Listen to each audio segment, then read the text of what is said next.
இப்போ நம்ம அடுத்தது என்ன பார்க்க போகிறோம் அப்படின்னா ஃபாலிகுலர் லிம்ஃபோமா, டிஃப்யூஸ் பி செல் லிம்ஃபோமா, மேண்டல் செல் லிம்ஃபோமா பற்றி தான். ஃபாலிகுலர் லிம்ஃபோமாவில் டிரான்ஸ்லொகேஷன் 14-18 உடைய டிரான்ஸ்லொகேஷன் இருக்கும். அதனால நமக்கு வந்து BCL2 ஜீனில் அப்நார்மலாக இருக்கும். ஸோ ஃபாலிகுலார் 14-18 BCL வந்து இதுவாக இருக்கும். இப்போது இது வந்து நான் ஹாட்ச்கின்ஸ் லிம்ஃபோமா தான்.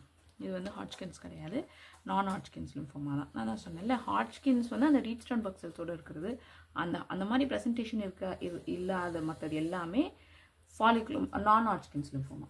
இதில் it is the most common indolent non Hodgkin's lymphoma.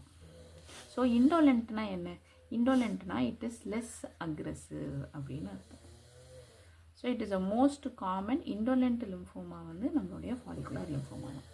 இவங்க வந்து எப்படி ப்ரெசென்ட் பண்ணுவாங்க? இவங்களுடைய ப்ரெசென்டிங் ஃபீச்சர் எப்படி இருக்கும்னா, அவங்களுக்கு வந்து ஒரு பெயின்லெஸ் நெக் மாஸ் இருக்கும்.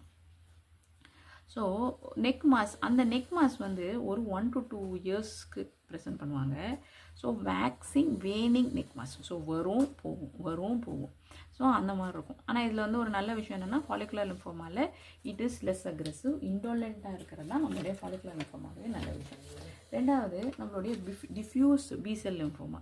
இதில் நான் முக்கியமாக உங்களுக்கு என்ன சொல்லணும்னு நினச்சேன்னா, இந்த டிஃப்யூஸ் பி செல் லிம்ஃபோமா தான் it is the most common aggressive நான் ஹாட்ச்கின்ஸ் லிம்ஃபோமா.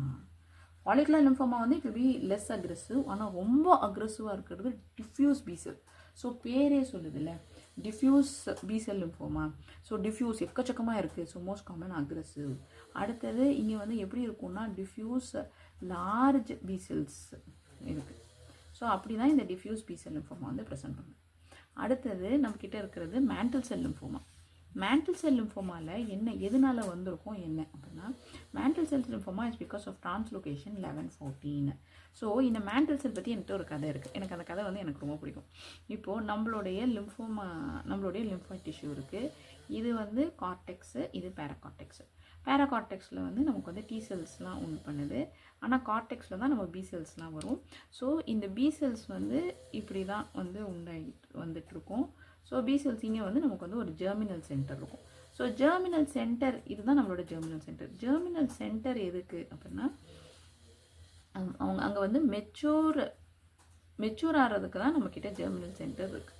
இந்த பி செல்ஸ். ஸோ இங்கே வெளியே இருந்து எல்லா செல்ஸுமே உள்ளே வந்து நமக்கு வந்து பி செல் மெச்சூர் ஆகும். ஒன்று. ஜெர்மினல் சென்டருக்கு இன்னொரு வேலையும் இருக்குது. அதுதான் இந்த சொமேட்டிக் ஹைப்பர் மியூட்டேஷன் அப்படின்றது. அப்புறம் அப்படின்னா என்னென்னா, கரெக்டாக அந்த அந்த ஆன்டிஜெனுக்கு அகெயின்ஸ்டான ஆன்டிபாடியை உண்டு பண்ணணும். ஸோ இந்த பேத்தோஜனுக்கு இப்போ கோவிட் வந்திருக்குன்னா அதுக்கு அகெயின்ஸ்டாக நம்ம வந்து ஒரு ஆன்டிபாடி உண்டு பண்ணணும். நம்மக்கிட்ட ஏற்கனவே இருக்கிற ஆன்டிபாடிலாம் அதுக்கு செல்லாது. ஸோ அதுக்கு வந்து அந்த பி செல்ஸ் வந்து நம்ம ஜெர்மினல் சென்டருக்குள்ளே வந்து தான் அது வந்து மெச்சூர் ஆகும். அதுதான் இங்கே ஜெர்மினல் சென்டருடைய வேலை. அதுதான் நம்ம mature B cells. So mantle zone அப்படின்றது இந்த ஜெர்மினல் சென்டருக்கு வெளியே இருக்கிற இந்த ஏரியா தான் மேண்டல் ஜோன். இப்போது நம்மளுடைய பி செல்ஸ்லாம் என்ன பண்ணுதுன்னா, இங்கேருந்து வெயிட் பண்ணிக்கிட்டு இருக்கு நம்ம உள்ள ஜெர்மினல் சென்டருக்கு வந்து அது மெச்சூர் ஆகிறதுக்கு. ஆனால் மேண்டல் ஜோன்லேயே அதால் வெயிட் பண்ணவே முடியல. ரொம்ப நேரம் இந்த இடத்துல அதால் வெயிட் பண்ணவே முடியல, உள்ளே வந்தே ஆகணும்னு. அப்போது ஒன்று வந்து இஸ் கோயிங் ரோக். ஸோ ரோக்னா என்ன? அந்த ஒன்றுத்துக்கு வந்து there is over expression of cyclin D உடைய ஓவர் எக்ஸ்பிரஷன் ஆகிடுது. ஸோ அதால் வந்து செல் ப்ரொடியூஸ் பண்ணுறதே ஹால்ட் பண்ண முடியாது. Because of cyclin D over expression it cannot halt cell cycle. So cell சைக்கிளை அதால் ஹால்ட் பண்ணவே முடியாது. அப்போது அப்படி ஹால்ட் பண்ண முடியாமல் அது எக்ஸஸாக ப்ரொடியூஸ் ஆகிட்டே போகுது. ஸோ இப்படி எக்ஸஸாக ப்ரொடியூஸ் ஆகிறது தான் நம்மளுடைய மேண்டல் செல் லிம்ஃபோமா. ஸோ அது வந்து மெச்சூர் பி செல்ஸாக இருக்காது, அது இம்மெச்சூர் பி செல்ஸ் தான். மேண்டல் செல் அந்த மேண்டல் செல் அந்த ஏரியாவில் நமக்கு வந்து இந்த மாதிரி எக்ஸஸாக அது வந்து ப்ராலிஃபரேட் ஆகுது. இது வந்து எப்படி இருக்கும்னா, அது வந்து CD5 பாசிட்டிவாக இருக்கும். ஏன்னா அது பி செல்ஸ் தான் அங்கே வந்துருச்சு. ஆனால் அது மெச்சூர் ஆச்சுன்னா தான் CD23 பாசிட்டிவ் ஆகும். ஆனால் அது வந்து மெச்சூர் ஆயிருக்காது. அதனால அது CD23 நெகட்டிவாக இருக்கும். இதுவே நம்மளுடைய மற்றதெல்லாம் எடுத்துக்கிட்டோன்னா, க்ரானிக் லிம்போசைட்டிக் லுக்கேமியாலாம் எடுத்துக்கிட்டோன்னா, வெளியவும் CD5வும் இருக்கும், உள்ளே வந்து அது மெச்சூரும் ஆகும். ஸோ மெச்சூர் பி செல்ஸாக இருக்கிறதுனால நம்மளுடைய